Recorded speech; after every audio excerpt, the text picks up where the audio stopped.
The new policy means citizens from any African country can now apply for a visa to Burkina Faso without paying a fee. However, travelers are still required to submit an online application, which will be reviewed before approval. The move is part of a broader push to promote Pan-African unity, boost tourism, and improve the country's visibility abroad. The visa waiver aligns Burkina Faso with other African nations like Ghana, Rwanda, and Kenya that have recently eased travel restrictions for fellow Africans. So Burkina Faso has done the unthinkable. Burkina Faso has literally done it's leading in terms of trying to revolutionize Africa and the way we think. So I came across another news update, like all my videos. I always come across a news update, and I just want to talk about it here. I'm talking about.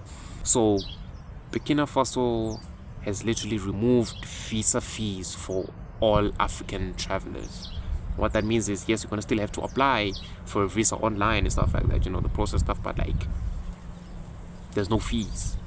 So it's literally almost like you don't need a visa in a sense. You don't have to pay for a visa to visit Burkina Faso. And I think there's other countries that have done the same thing. I think they're just following a trend, but like, yeah, that's literally what's happening. At first, as a kid, as a dumb kid, I thought, oh, fuck. The next big bag I make, I'm packing my bags and I'm gone. I don't give a shit, I'm talking about.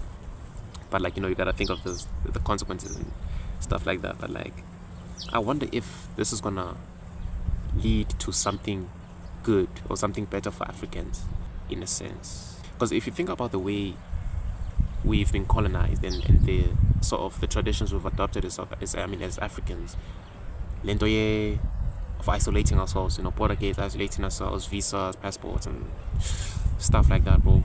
It tends to you tend to wonder if the colonizers, just the colonizers or the powers back then, you tend to wonder if the powers back then and the powers that may be in power today, if they was just trying to avoid a sense of togetherness in Africans. I don't know about you, bro, but the way we've been separated, the way we've been divided and fighting against each other as Africans, bro, I literally feel like there's a deeper reason as to why that is. And it's the reason why I command, or I have to, I see what Burkina Faso is doing, and I'm just like, it's gonna lead to something better for Africa. It may lead to something better in Africa. Someone may look at it and think, okay, may criticize it and think, okay, no, they because paying for visas, I think it was another way of a country. It was a revenue stream for a country, I think. And someone may look at it and think, okay, this may pose the security risks, I'm talking about, and stuff like that. But you can't help but wonder or come to the conclusion that these Europeans or whatever, these powers that may be, have literally kept Africans separated because of the threat it may pose to them.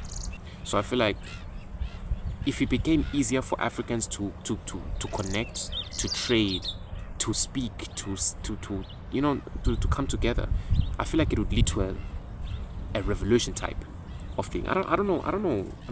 I'm just being delusional. Maybe I'm delusional. And when I only say I'm delusional, because I am delusional. I am a delusional individual. It's literally how I got this channel monetized. You know what I'm saying? Delusion. But I feel like to some extent, you gotta let it go wild. Because if you think about how South Africa, I always refer to South Africa because South Africa's always on my mind. It's always lingering in my mind how we've been fucked real time. But like, if you think about how Africans have been separated, how Africans are always like forced, like it's almost like we've been programmed to fight each other in every single way. Yeah. Okay, Burkina Faso is allowed for is a visa-free country. Okay, sure. It doesn't necessarily mean that South Africa's going to do the same thing. You know what I'm saying?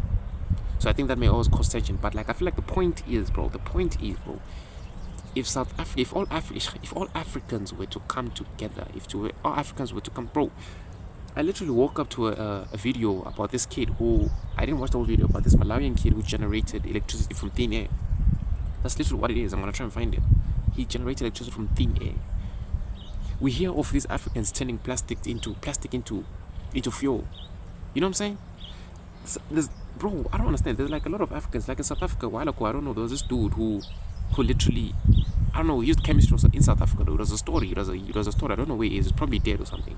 But there was a story about how this kid literally made coal at home, and now you know what I'm saying?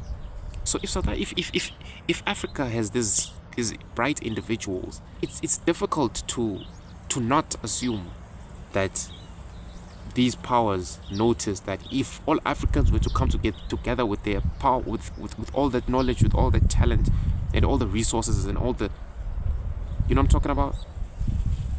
I feel like Africa would literally transform into a Wakanda state. I'm only gonna say Wakanda because if you think of Wakanda, it's a fictional country, yes, but like if you think of the power it exhibits, I feel like if all Africans could come together, I feel like that would happen, bro. And this is not just a conspiracy. This is not just me being delusional, bro. You see, you know it. You'll hear of you. You'll see your talent you have. You'll see the talent you have.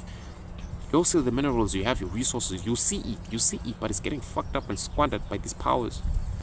It's difficult to just turn a blind eye. You know what I'm saying? If all Africans were to come together, bro, we wouldn't need anybody else. And I feel like that's something they fear the most.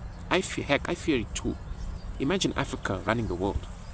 But like I said, bro, we've been isolated, forcibly isolated, closed. We're fighting each other, Nigeria versus South Africa all the time.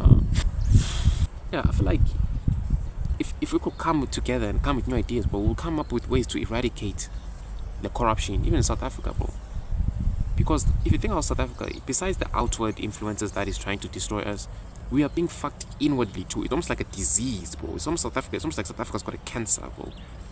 And it's the reality with almost every single country, bro. If you think of Malawi, Zimbabwe, and how the leadership literally killed the country. I feel like that's literally where South Africa is going, bro.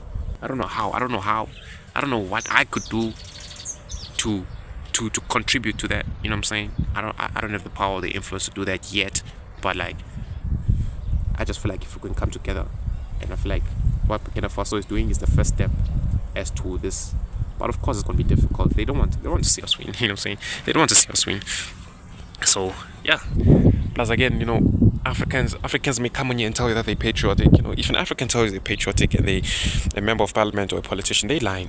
Because if he was patriotic, I feel like if he was patriotic, bro, you wouldn't want to go to bed on a full stomach while your neighbor is hungry. You know what I'm talking about? So you want everyone in your country to win. But the way I've seen it, especially in South Africa, bro, people only benefit themselves. As long as they benefit themselves, it's good. We've gotten to the point where people don't give a shit if the country died off. They'll just move to another country. We've seen it. We see it in Palestine. In Palestine and everything that's happening in Palestine. Where are the leaders in Palestine? And this I told you don't have to be intelligent to understand this, bro. If you're powerful enough and something starts happening in your country, you can literally move. So if someone out there thinks that people are too delusional that the ANC is fucking us over, or the government or the DA or whoever's fucking us over, and that they couldn't do it because where would they go to? Think of COVID. These people literally traveled overseas to get medical care. We were stuck here getting vaccines killing us. You know what I'm saying? Think of it like that.